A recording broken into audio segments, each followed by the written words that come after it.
At 4:37 p.m. local time, the surface picture began to change.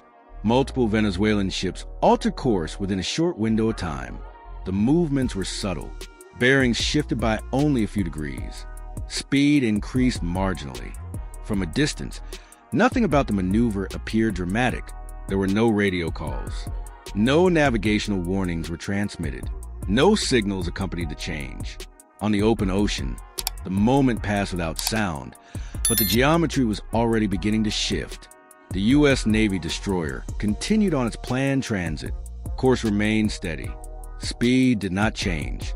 To an external observer, the scene looked routine. Calm water, clear visibility, no visible reaction, but distance was closing. Each Venezuelan ship approached from a slightly different angle. Individually, the movements could be dismissed as normal maneuvering. Together, they formed a pattern. Relative bearings began to converge. Separation decreased minute by minute. What appeared routine at first was not coincidental. At sea, timing matters as much as movement. When multiple ships alter course within the same time frame, intent becomes part of the equation. At 4:37 p.m., intent was being tested through alignment rather than announcement. Inside the destroyer, the change was already understood. Surface contacts were stable and continuously tracked. Headings were confirmed. Speed changes were logged. No alarms were triggered. No urgent commands were issued. The ship's posture did not change. Pressure does not arrive suddenly. It develops through proximity. As distance continued to close, margins began to narrow. The operating space compressed quietly. Small adjustments by the approaching ships became more frequent as alignment tightened. Still, the destroyer did not respond. There was no deviation in course, no increase in speed, no visible acknowledgement of the developing alignment. The ship moved forward as if the surrounding water had not changed, but the conditions had shifted. By 4:40 p.m., separation had decreased enough to require continuous monitoring. The surface picture no longer represented parallel movement. It represented convergence. No thresholds had been crossed. No rules had been violated. Yet the encounter was no longer neutral. The absence of communication was notable. When ships close distance without explanation, movement becomes a message. At 4:37 p.m., that message was delivered quietly. This was not an attack. It was not a warning. It was a decision to close space. And once space begins to close, every vessel involved must choose whether to shape the encounter or allow it to shape them. The first move had already been made. What followed would not depend on words, weapons, or speed. It would depend on how each ship managed distance.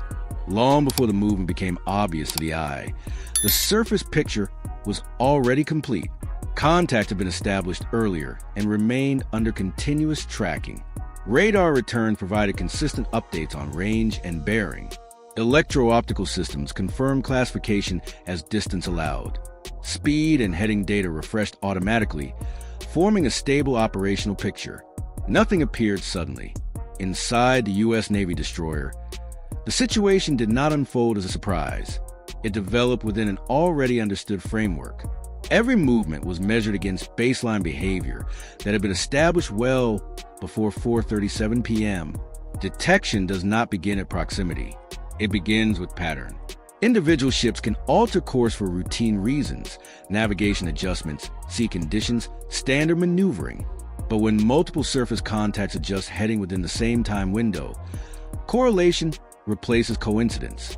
That correlation had already been identified. The destroyer's combat information center did not react with urgency. There were no alarms, no raised voices, no sudden commands. Watchstanders continued routine reporting, updating the surface picture without interruption. This was confirmation, not reaction. Surprise depends on speed and ambiguity. Neither existed here. The Venezuelan ships were not maneuvering aggressively. Their movements were deliberate, controlled, and measured. That made tracking easier, not harder. As time passed, tracking quality improved. Angles stabilized. Speed profiles became consistent. Relative motion vectors clarified intent. What might have appeared uncertain to an outside observer was becoming increasingly defined within the data. Inside the ship, nothing changed operationally. Course and speed remained steady. No posture adjustments were required. The destroyer did not need to guess what was happening. The geometry was already explaining it. This is how awareness works at sea. Visibility follows detection, not the other way around. By the time movement could be seen visually on the horizon, the destroyer was no longer gathering information. It was validating assessments already made. Distance simply made the pattern obvious to everyone else. There was still no confrontation, no escalation, no response required. But the encounter had already shifted from uncertainty to understanding. The Venezuelan ships continued their approach. Alignment tightened. Spacing narrowed. Inside the destroyer, this did not change the assessment. It reinforced it. Intent was no longer a question. It was a developing condition. The absence of surprise mattered. When surprise is removed, control begins to form quietly. Decisions can be made without pressure. Responses can be delayed without risk. At this stage, the encounter was still unfolding, but one element was already gone: uncertainty. And once uncertainty disappears, the balance begins to favor the side that does not need to move at all. As alignment tightened, spacing continued to narrow.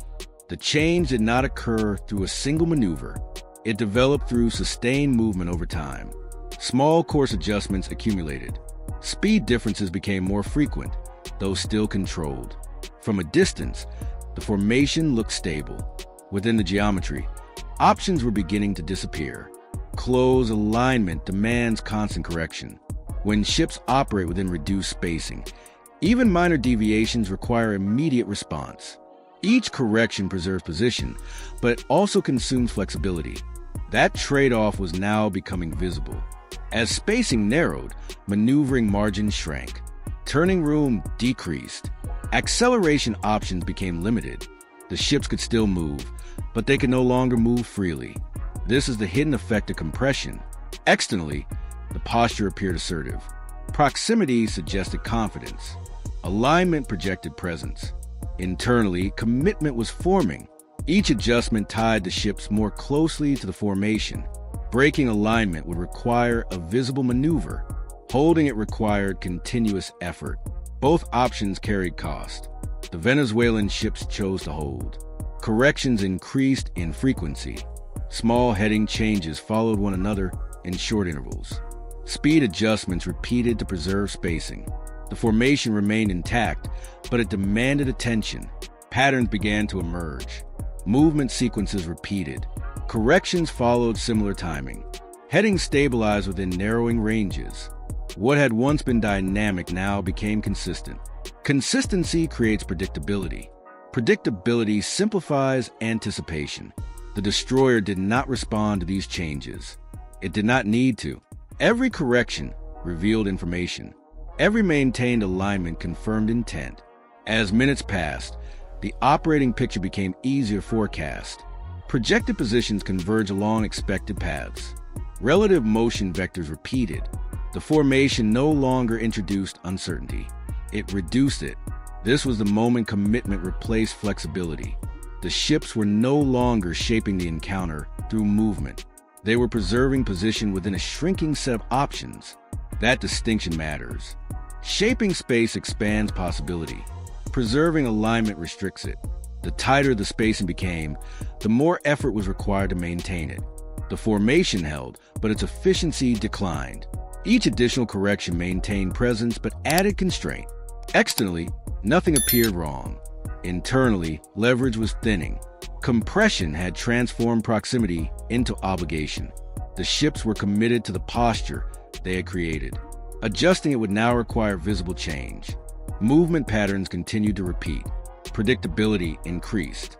The encounter was not decided yet, but uncertainty was being removed one correction at a time. And when uncertainty fades, the side that does not need to adjust gains time. Time to observe, time to wait, time to choose. Compression had done its work. What began as alignment had become commitment. And commitment, once formed, limits what can happen next. The destroyer maintained course and speed. There was no visible change in posture. Heading remained steady. Speed stayed constant. To an external observer, the ship appeared unaffected by the tightening alignment around it. No radio calls were made. No bridge-to-bridge communication followed. No warnings were issued. No instructions were broadcast. The absence of communication was intentional. Silence removed interpretation and forced observation. The response did not come through words. It came through position. Escort geometry adjusted subtly. Changes were measured in degrees, not turns. Distances shifted just enough to alter angles without drawing attention. These movements were not abrupt. They were calculated. Each adjustment reshaped the engagement space. What had been neutral water began to take form. Relative bearings changed. Lines of movement shifted. The geometry that had favored compression began to favor spacing instead. No announcement marked the shift. The Venezuelan ships remained close. Alignment held. From the surface, nothing appeared different, but the structure of the encounter had begun to change. The destroyer did not mirror their alignment. It defined its own. By holding course and speed, the destroyer imposed consistency. Consistency creates reference. Reference creates advantage. When one side remains stable, the other must adapt around it. That adaptation had already begun. Escort positioning expanded options on one side, while narrowing them on the other. Angles improved without increasing proximity. Maneuvering space widened for one formation and compressed further for the other. This is how repositioning works without escalation. No ship needed to accelerate. No one needed to maneuver sharply. Geometry did the work quietly. The Venezuelan ships now faced changes they had not initiated. Corrections were no longer shaping the encounter. They were preserving alignment within a space that no longer favored it. Reaction replaced initiative. That transition is subtle but decisive. The destroyer's silence amplified the effect. Without communication, intent had to be interpreted solely through movement. No cues were offered. No confirmation was given. Uncertainty belonged entirely to the other side. Small adjustments continued. Escort spacing refined angles. Relative motion vectors shifted gradually. The engagement space tilted without any visible signal. From the outside, the destroyer still appeared unchanged. Inside the geometry, everything was different. Control was no longer contested through proximity. It was being established through space. The side that did not move was now shaping movement. No escalation occurred. No response was demanded. Yet the balance had begun to shift. This was not a moment of confrontation. It was a moment of repositioning. And repositioning, when done silently, often determines what can happen next, long before anyone realizes it has happened. Sustaining proximity began to require effort. What had initially appeared controlled now demanded constant correction. Small deviations in speed triggered immediate responses. Minor heading changes followed in quick succession. Each Venezuelan ship worked continuously to preserve alignment. Pressure was no longer passive. Maintaining close spacing required attention. Every movement by one vessel forced adjustment by the others. Over time, this created friction within the formation. Corrections increased, but efficiency declined. This was a shift. The Venezuelan ships were no longer directing movement. They were responding to it. Corrections followed changes rather than shaping them. Speed adjustments reacted to altered angles instead of establishing them. Alignment was maintained, but only narrowly. Predictability increased. Movement patterns began repeating at shorter intervals. Heading changes occurred within tightening ranges. Speed variations followed familiar sequences. What had once appeared dynamic became routine. Predictability simplifies anticipation. The destroyer did not need to intervene. It did not need to maneuver aggressively or accelerate. The pressure was resolving on its own. This is where leverage disappears. Pressure creates advantage only when it expands options. Once proximity begins to limit movement, pressure turns inward. Maintaining position becomes the objective rather than influencing the encounter. That transition was now complete. Externally, the formation still looked assertive. Distance remained close. Alignment held. Presence was visible. Internally, leverage was gone.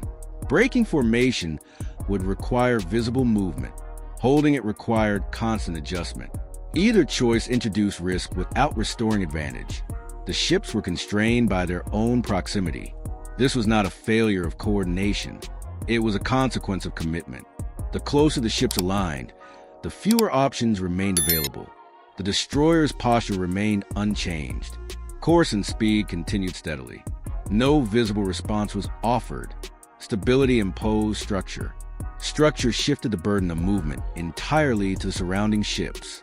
This imbalance mattered. One side was conserving effort. The other was expending it continuously. Over time, that disparity defined control. Pressure had stopped producing advantage. It had begun producing obligation. Every additional moment spent maintaining proximity increased exposure without improving position. The formation remained present, but it no longer shaped the engagement space. This was the point that mattered. Not when ships closed distance, not when alignment formed, but when movement stopped creating leverage and began preserving it.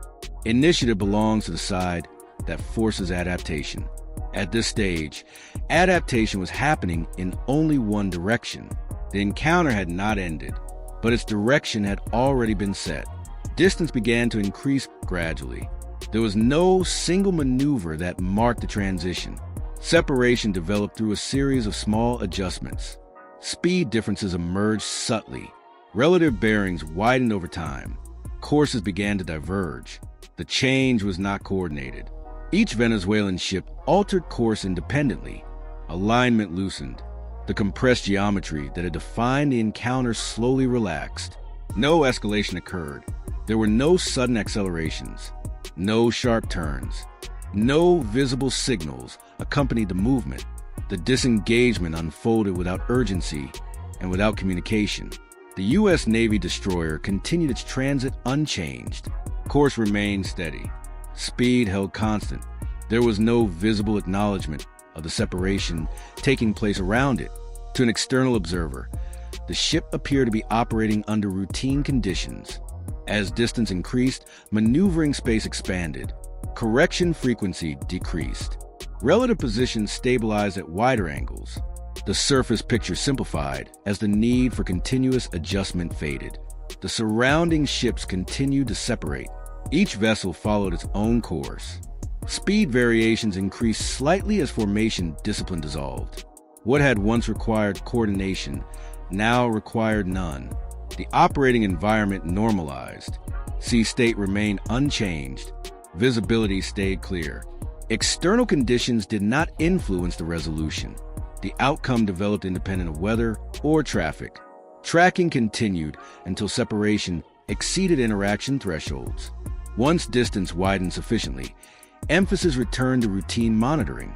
The surface picture no longer suggested engagement. The encounter faded into standard maritime movement. No follow-on actions were required. The destroyer did not alter readiness posture. Transit timelines remained unaffected. Operational objectives continued without interruption. The encounter ended quietly. No weapons were employed. No communications were exchanged. No rules were tested. The outcome was defined entirely by movement rather than action. Nothing dramatic marked the conclusion. No final maneuver signaled resolution. Separation simply continued until interaction ceased. The lesson remained. Control had not been established through force. It had not required warning or response. The outcome had been shaped earlier, through detection geometry and patience. By the time proximity faded, the direction of the encounter was already fixed. The sea returned to normal traffic conditions. The destroyer advanced along its planned route. The surrounding ships followed separate paths. The operating picture resolved to standard conditions. The encounter concluded as it had unfolded, quietly, deliberately, without escalation. And in that silence, the outcome had already been decided, long before distance ever became the focus.